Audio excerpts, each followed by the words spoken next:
দেশবাসী, আপনারা যদি আমাকে ভোট ছাড়া প্রধানমন্ত্রী বানাতে পারেন তাহলে আপনাদেরকে সরকারি যত সাহায্য আছে সব ফ্রি করে দিব। ভাতার কার্ড লাগবে, মাসিক ভাতার কার্ড যেই পরিমাণ দিব, যেই পরিমাণ কার্ড দিলে আপনার সংসার চলে। এবং যদি আপনাকে সম্পত্তিকে রেকর্ড করে জোর করে সিটিং করে দখল করে থাকে সরকারি খরচে, ফ্রিতে সেটা উদ্ধার করে দিব এবং রেকর্ড সংশোধন করে দিব 500-1000 টাকার মধ্যে। ওই টাকা দিতে না পারলেও আপনার রেকর্ড সংশোধন করে দিব ফ্রিতে। আপনার যদি কেউ অসুস্থ থাকে, টাকার জন্য চিকিৎসা করতে পারেন না, সরকারি খরচে চিকিৎসার ব্যবস্থা করে দেব।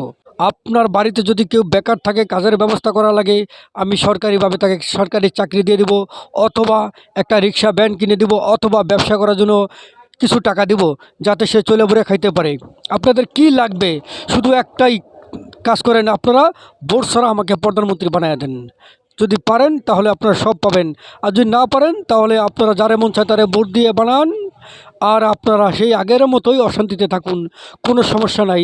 তবে তারা যদি ক্ষমতায় এসে আপনাদের জন্য ভালো কিছু করতে পারে তাহলে আলহামদুলিল্লাহ, আর না পারলে ইন্নালিল্লাহ।